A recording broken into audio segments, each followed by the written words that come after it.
Our final speaker for the session today is going to be Marcus Bonner of GE. All right, we're going to talk about asset risk. From a smart grid standpoint, I'm going to take you through the utility journey of across 20 years of doing asset risk with utilities across North America. What we've recognized across North America is failures by vintage. So if you look at the vertical compared to the horizontal here, the vertical is failures in thousands of MVA. The horizontal is across the years of time here. And if you look at where we are right here across 2020 in that area, we are cresting on failures of vintage. So the average failure across the United States alone due to transformers alone is 20,000 MVA worth of load loss across the U.S. This is not just on generation, this is not just on distribution, it's not just on transmission, it's industrial fed transformers also. So the utilities are not just looking at their high revenue of GSUs or their transmission lines, they're really looking into their customer loads. The key is to keep their largest industrial customers online all the time. So 20,000 MVA worth of load loss. This drives a portfolio of sensors into the market, right? A portfolio of sensors going from single gas monitoring up to multiple gas monitoring, looking and separating the transformer up into systems. Your bushing system, your cooling system, your main tank system, all these different systems being a failure mode across your transformer. And what we're going to talk about here, guys, is not just about transformers, but asset risk that goes into circuit breakers, into motors, all your larger assets that have failure modes out there.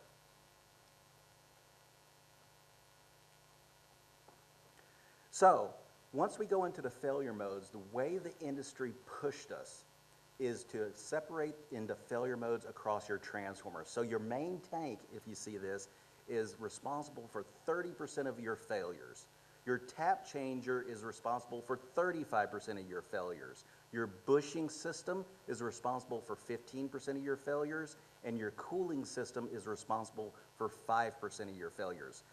What this builds is not a sensor that goes out into the market that a customer just specs nowadays, looking at features and functionality compared to price. That's gone. The way that they want to look at the system now is by failure coverage across every asset that they have. It's kind of like looking at an insurance policy. So you're looking at your failure coverage across your asset. So what had to be built was a model that looks at every part of your transformer, looking at your main tank, your bushing system, and adding sensors, making a full failure coverage across your asset. And then the customer can decide and apply that directly to their cost justification benefit analysis.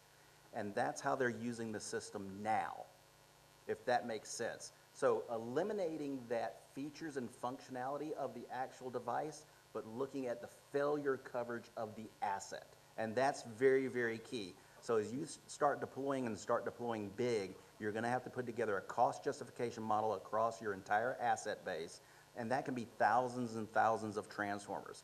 So what pushed us here going into asset risk and failure coverage was the large deployment of sensors. When you started off and you deployed a sensor out into the market, you typically set an alarm, right? You set an alarm on that sensor would alarm, it would go to SCADA, and an action had to be done. So that business process changed and an action had to be done. What that caused into the market as you got 50, 60, 100, 200, 1,000 sensors out there for a customer, it caused a lot of nuisance alarms, right? Because you're not changing those alarm settings. Those alarm settings are never changed going across your seasonal dependencies. So as you go across wintertime, into springtime, into summertime, your actual asset changes due to your load growth and your ambient temperature and moisture inside of your actual asset. So it changes over time with how you're actually changing your system. With that happening, you don't change those alarms out in the field. So you create nuisance alarms out there. And now you're rolling even more trucks out there to look at assets that actually don't have a problem. So basically what we had to do was take all these assets that are going into the field and create risk models across the failure of that actual asset. And I'm going to show you how we did that. So one thing that the customer base had to push us to was we have to have services around these assets. So what I mean by that is when you have a transformer out there in the field or you have a circuit breaker out in the field, you have an asset, right?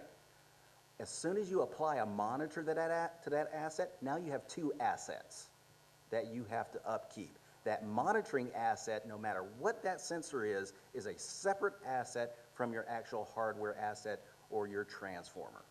So you got to manage that.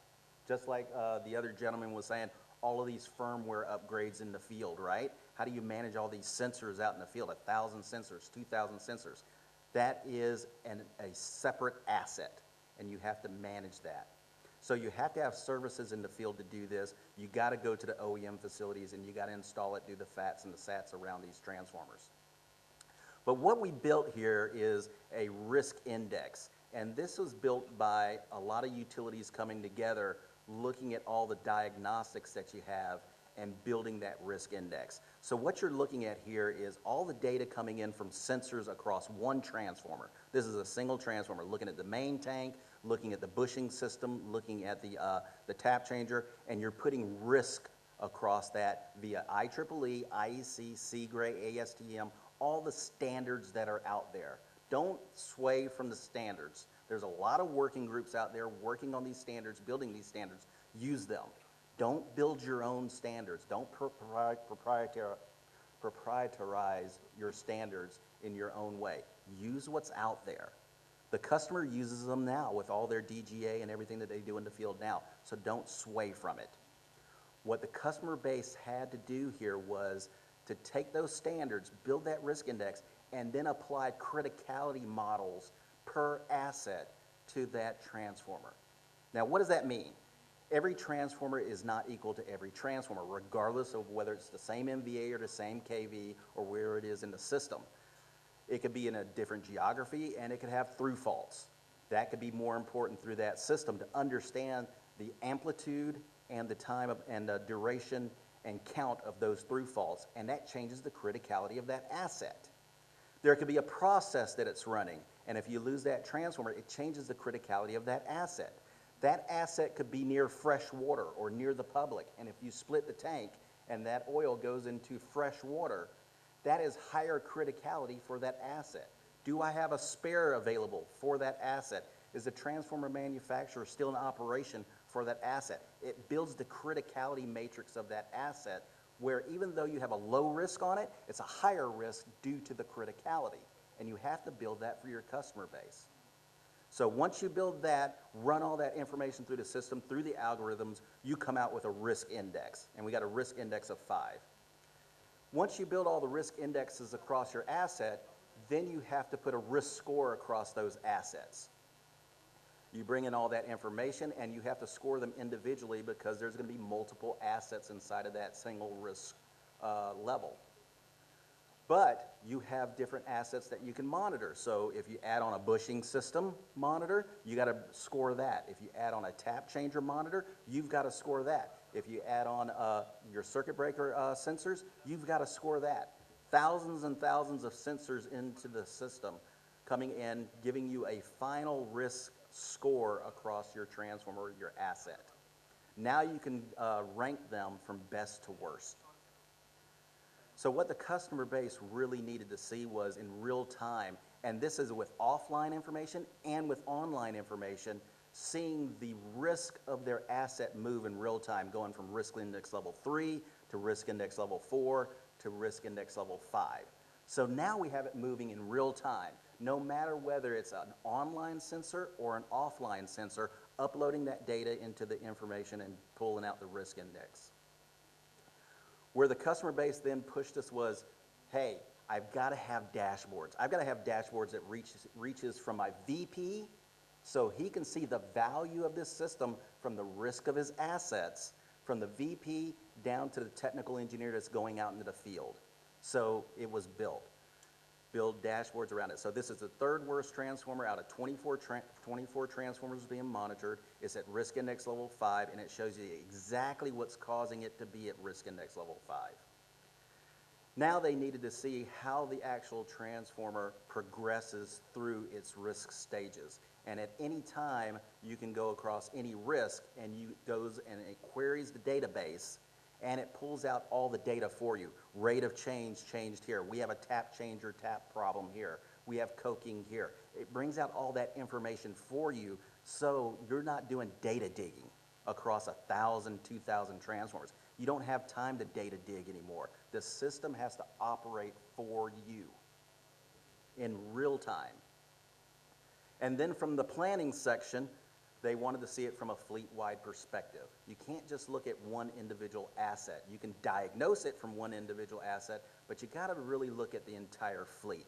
So as we add into the fleet, now they can look at their top 10%. Now planning has a view. They have their own dashboard to view from planning, so they can apply CapEx dollars and OpEx dollars for replacement of transformers or for repair of transformers. They know immediately how much they need in their budget for the maintenance of those transformers for O&M per year compared to the 25 transformers that they naturally replace per year, where they're actually going to put them with real-time information into the market.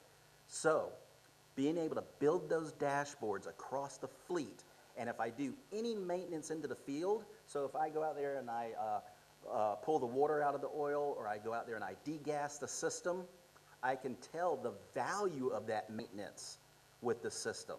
So I can apply monetized value to this to understand, is my maintenance worth the time and the effort that I'm doing and applying to these assets? So literally, truly going from time-based maintenance and that value to condition-based maintenance, and seeing that value and being able to separate it. And then, guys, building the top 10 critical transformers, being able to look at every latest event that's out there, time, date, and stamp to the relaying system.